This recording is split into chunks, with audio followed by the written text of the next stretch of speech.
Être son propre patron et profiter d'une liberté géographique grâce à l'activité de freelance attire de plus en plus de monde et c'est peut-être ton cas. Je vais donc t'expliquer quels sont les défis auxquels tu vas faire face et comment les surmonter pour atteindre tes objectifs. Moi c'est Victor, je me suis lancé en tant que freelance il y a 1 an et demi et j'ai très rapidement dû passer au format d'agence à cause de la charge de travail que j'avais et du nombre de clients qui était vraiment croissant. Donc cette vidéo va me permettre de répondre à toutes les questions que j'ai reçues sur mes réseaux sociaux et du coup de te transmettre toute l'expérience que j'ai engrangée en 1 an et demi pour te raconter comment je suis passé de zéro à une agence qui a aujourd'hui généré plus de 400 000 euros de chiffre d'affaires avec des dizaines de clients dont Carrefour, Wicard ou encore Kabaya et Asphalt et d'autres e-commerce. Et du coup, je vais t'expliquer comment tu vas pouvoir trouver tes clients, comment tu vas pouvoir fixer tes prix et comment surtout tu vas pouvoir te démarquer de la concurrence parce qu'il faut savoir qu'il y a énormément de freelance, de plus en plus, et si tu veux réellement tirer ton épingle du jeu, il va falloir appliquer certaines stratégies. D'ailleurs, si tu veux en savoir plus et obtenir une formation gratuite complète de A à Z dans 12 modules qui t'expliquent concrètement comment j'ai fait, comment tu peux reproduire le même succès pour lancer ton activité de vente de services en B2B, tout simplement en freelance au début, et puis comment derrière construire une agence avec une équipe et des process d'entreprise, n'hésite pas à m'envoyer un DM sur Instagram, à t'abonner également au passage. Je poste énormément de contenu sur Instagram, donc profites-en, il y a plein de choses à regarder, il y a plein de valeurs également. Envoie-moi un DM si tu veux obtenir cette formation. On va commencer tout de suite avec la première question qui ressort le plus souvent lorsque vous venez me poser des questions sur les réseaux, c'est comment se démarquer de la concurrence. Donc, selon moi, il y a 2 façons de te démarquer de ta concurrence. Tu vas d'abord pouvoir faire mieux ou alors faire différemment. Pour faire mieux, tu peux tout simplement être plus rigoureux, plus investi par exemple dans ta prospection ou alors dans la qualité du service que tu vas te délivrer. Petit conseil là-dessus d'ailleurs, je te recommande toujours de sous-promettre à ton client et de surdélivrer. C'est quelque chose qui est hyper important, qui va lui apporter une satisfaction encore plus grande et qui va te permettre d'avoir davantage de clients qui vont venir du bouche à oreille. Personnellement, quand je me suis lancé en tant que freelance, j'ai décidé de faire mieux que les autres sur l'aspect commercial. Ce que j'ai fait donc, c'est que j'ai envoyé 50 DM chaque jour à des entreprises ou à des décisionnaires d'entreprise, que ça soit sur Instagram ou sur LinkedIn, et je me suis forcé à le faire vraiment toutes les semaines et ça m'a apporté mon premier client au bout de seulement 5 jours et j'ai tout de suite généré plus de 2000 euros de chiffre d'affaires. La deuxième solution dont je te parlais il y a quelques instants pour te démarquer de la concurrence, ça va être de faire quelque chose différemment des autres, possiblement en étant niché sur soit un besoin spécifique, soit une verticale, un type d'entreprise spécifique. Je te donne un exemple tout bête, mais tu pourrais choisir d'aider simplement les e-commerçants qui vendent des jouets pour enfants et qui génèrent plus de 10 000 euros de chiffre d'affaires par mois. En faisant ça, tu vas forcément restreindre le spectre de clients potentiels, mais tu vas également restreindre la concurrence et tu vas très rapidement devenir un expert dans cette niche puisque tu ne vas travailler qu'avec cette niche. Et donc avec 100 fois moins d'efforts, tu deviendras rapidement le leader de ton marché, ce qui fera que tu seras reconnu comme un expert et les clients viendront à toi naturellement demander tes services. La deuxième question que je reçois vraiment souvent, c'est est-ce que c'est possible de devenir freelance si on est salarié à côté ou si même on est étudiant? Et pour répondre à cette question, je vais tout simplement parler encore une fois de mon cas puisque je suis encore étudiant, je suis en Master 2 en école de commerce et j'ai des journées de cours remplies parfois de 8h à 18h et c'est pas pour autant que mon activité ne peut pas se développer. Alors la chance que j'ai aujourd'hui, c'est que je suis plus réellement freelance mais je suis vraiment fondateur d'une agence, donc j'ai des gens qui travaillent à ma place, ce qui me permet de gagner mon temps et de faire d'autres choses comme créer du contenu ou aller en cours. Mais même en tant que freelance, si tu t'organises correctement, tu peux tout à fait avoir un CDI ou être salarié en plus de ton activité, ça te permettra d'avoir beaucoup plus de revenus et une meilleure sécurité financière en quelque sorte, surtout à tes débuts, ce que je te recommande de faire. Et mon cas n'est pas un cas isolé, je parlais aussi de toutes les personnes que j'ai accompagnées depuis 1 an, comme Kyle qui lui était vendeur dans un magasin et qui à côté de son CDI a commencé à développer son agence avec mon aide. Et au bout de seulement 2 mois, il avait déjà son agence qui tournait avec plusieurs milliers de revenus mensuels. Ça c'était il y a de ça 1 an. Et aujourd'hui on s'est recontacté et il a stabilisé son agence à 10 000 euros par mois. Il a toujours son travail à côté. Donc les deux sont carrément compatibles et justement ça peut te convenir si tu as envie d'avoir beaucoup plus de revenus, si tu as envie d'avoir une meilleure flexibilité, toujours une sécurité tout simplement en étant dans le monde du salariat, ou même si tu es étudiant comme je le fais actuellement, tu peux tout à fait lancer ton activité à côté. Le troisième point qui est un petit peu la question qu'on se pose tous quand on démarre en tant que freelance ou même en tant que fondateur d'agence directement, c'est comment trouver son premier client et puis ensuite enchaîner jusqu'à trouver 5, 6, 10, 20 clients. Donc ça c'est une question qui revient tout le temps à laquelle je vais te répondre directement. Donc quand tu te lances en freelance, selon moi la première chose à faire ça va être de t'inscrire sur des plateformes comme Malt ou alors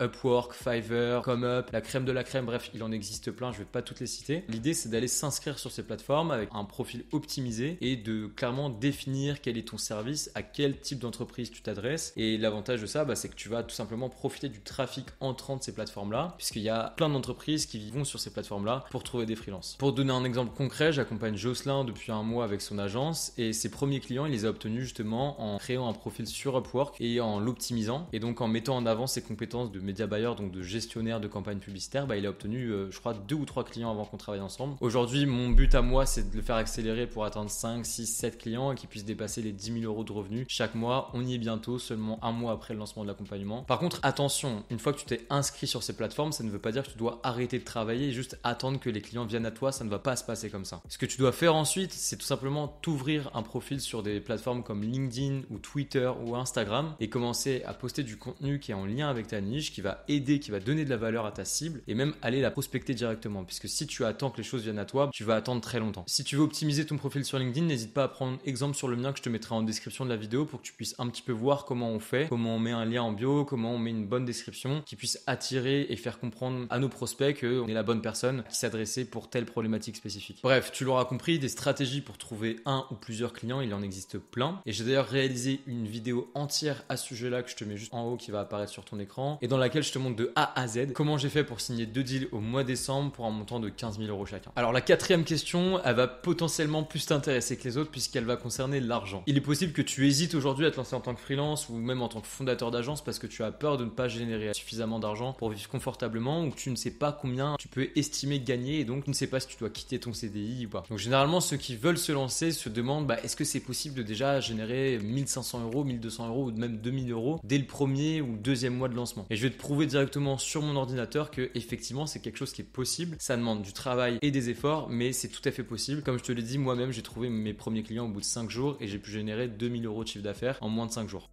Du coup, ça y est, je me suis rendu sur Malte pour te prouver ce que je te disais à l'instant et pas lancer des paroles en l'air qui ne valent rien. Je voulais te montrer quelque chose. Donc, je voulais te montrer ce que demande un freelance, par exemple, sur l'activité de ghostwriting LinkedIn. Là, il y a 3 profils. On en a un qui a 500 euros par jour, un 350 euros par jour, 450 euros par jour. On a quoi d'autre?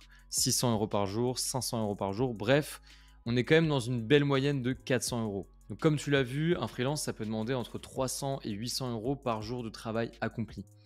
Si on part d'une moyenne de 400 euros par jour et qu'on se dit que tu vas travailler seulement 15 jours dans le mois, on est déjà sur un revenu mensuel de 6 000 euros. Après, sur ce revenu, évidemment, il va y avoir des charges. En général, ça va être 22% si tu es en micro-entreprise. Donc, ça va représenter 4 680 euros de revenus nets en un mois en tant que freelance. Et évidemment, ce n'est pas un montant que tu vas tout de suite générer à partir du moment où tu vas t'inscrire sur Malte. Au début, tu vas devoir faire quand même un petit peu tes preuves et faire ton nom. Mais là, je suis parti du principe où tu te vendais à 400 euros par jour et où tu travaillais 15 jours dans le mois. Imagine seulement si tu travailles que 5 jours dans le mois parce que tu n'as pas réussi à trouver assez de clients, ce qui est vraiment faisable, 5 jours par mois. Tu es quand même sur un 2000 euros brut auquel tu enlèves les 22%, ce qui nous fait quelque chose comme 1750 euros. Comme je te le disais tout à l'heure, moi ça a été le cas au bout du 5e jour, j'ai réussi à générer plus de 2000 euros de chiffre d'affaires. Donc en fait, sur un mois glissant, tu peux tout à fait générer un SMIC et donc te procurer un revenu supplémentaire qui peut soit remplacer entièrement ton CDI, soit tout simplement t'apporter un revenu supplémentaire sur le côté que tu vas avoir sur tes week-ends ou sur tes temps libres. Alors évidemment, tous les freelances ne génèrent pas les mêmes montants chaque mois, mais je suis justement là pour te donner de la valeur, pour te montrer les stratégies que j'ai appliquées, qui m'ont permis de scaler très rapidement et qui m'ont même forcé à ouvrir mon agence, à prendre des personnes dans mon équipe, à construire tout un tas de process pour que j'ai un business d'une part rentable et puis ensuite automatisé qui puisse tourner en accueillant des gros clients comme Asphalt, Kabaya ou Carrefour comme je te le disais. Et même je suis là aussi pour te montrer comment transitionner de freelance à agence et donc comment mettre en place une équipe, comment mettre en place des process qui vont t'aider à automatiser ton business et qui vont te permettre de sortir de ton business pour travailler sur ton business et non plus dans ton business, qui va totalement changer la donne. La prochaine question, et qui concerne toujours l'argent, c'est de savoir comment fixer ses prix. C'est quelque chose que j'ai eu du mal à faire au tout début parce que je me sous-vendais, je vendais clairement mes prestations autour de 500 euros alors qu'aujourd'hui je les vends autour de 5000 euros par mois. Ce qui a changé évidemment, c'est la valeur que j'apporte. Je n'offre pas la même chose pour 500 euros versus 5000 euros. Mais du coup, comment toi en te lançant, tu vas savoir fixer tes propres prix. Et donc je vais te montrer directement, encore une fois sur mon ordinateur, comment je te recommande de le faire de ton côté. Donc je voulais t'emmener avec moi sur Malte directement pour te montrer un petit tips si tu as du mal à fixer tes prix. Donc comme c'est le cas de beaucoup de freelance, moi ce que je te recommande de faire, c'est de venir sur Malte et tout simplement de faire une moyenne de ce que demandent donc les TJM de tous les freelances qui font la même activité que toi. Donc là, j'avais pris l'exemple du ghostwriter sur LinkedIn tout à l'heure. On peut tout à fait le faire avec, je sais pas, par exemple, un montage vidéo. Et on va voir quels sont les prix qui sont pratiqués sur les mots-clés montage vidéo. Donc là, on voit qu'il y a pas mal de profils, que ça va de 390 à 600 à 350 par jour de travail, 400, 370, 280.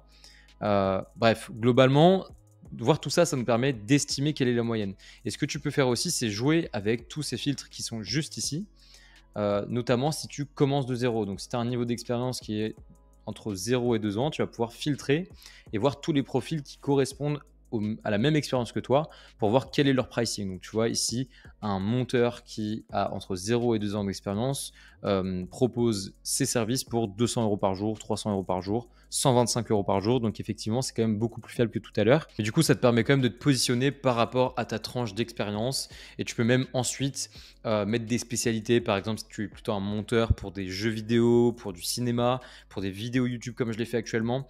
Bref, il y a plein de façons de fixer son prix, mais la première chose à faire, selon moi, si tu veux te mettre un TJM, donc un taux journalier moyen, ça va être de regarder qu'est-ce que font les autres sur ton marché, tout simplement. Alors attention, il y a une chose que je n'ai pas précisée, mais si tu te lances en tant que freelance, par exemple dans le montage, mais que ça fait quand même 10 ans que tu es monteur, ne mets pas 0,2 ans ici. Ne brade pas tes prix parce que tu te lances. Tu as quand même des compétences et c'est à toi de mettre en avant ces compétences-là et cette expertise-là en description de ton service et de ton profil. Donc fais attention à ne pas te brader. Je sais que c'est tentant au début, mais tu auras quand même des clients qui viendront à toi, même si tu as des prix plus élevés que des personnes qui se lancent aussi également de leur côté. Donc maintenant que tu as vu comment fixer tes prix, l'autre conseil que je peux te donner, c'est de monter progressivement tes prix à partir du moment où tu as obtenu 3, 4, 5 clients. L'idée, c'est quoi? C'est tout simplement de commencer à sélectionner les meilleurs clients, donc les plus qualitatifs, les plus investis, ceux qui ont le plus d'argent à mettre sur la table et qui vont te permettre à toi de travailler moins tout en gagnant plus. Et c'est exactement pour ça que j'ai transitionné vers le format d'agence, parce que en étant freelance, tu corrèles ton revenu à ton temps investi dans tes prestations, alors que en tant que fondateur d'agence, je mets en place des process et des équipes qui travaillent à ma place et donc qui me permettent de générer aujourd'hui plusieurs dizaines de milliers d'euros chaque mois sans que je ne réalise concrètement chaque prestation avec mes clients. La septième et dernière question de cette vidéo, c'est de savoir si c'est utile ou pas de se former, de trouver un mentor ou de suivre une formation. Pour moi, c'est évident que oui, une formation ou un coaching va toujours te permettre de te propulser vers les résultats que tu souhaites atteindre. La seule chose à laquelle tu dois faire attention si tu veux suivre une formation ou être coaché par quelqu'un, c'est de savoir qui est cette personne et est-ce qu'elle a réellement accompli ce qu'elle prétend avoir accompli. Donc déjà, le premier critère, c'est qu'elle soit à visage découvert, évidemment. Et la deuxième chose à faire, c'est de te renseigner un petit peu sur son business. Est-ce qu'elle a réellement une audience sur LinkedIn par exemple? Est-ce qu'elle a un site? Est-ce qu'elle a des références de clients qui corrèlent avec son niveau de revenu? Bref, fais attention quand même à qui tu fais confiance. Mais oui, 100%, suivre une formation ou suivre un coaching, c'est ce qui permet littéralement d'exploser ses résultats. En 5 ans d'entrepreneuriat, j'ai moi-même investi plus de 40 000 € en coaching et en formation. Et à chaque fois, ça m'a permis de passer des steps. Je l'ai fait durant mon expérience de freelance et de fondateur d'agence.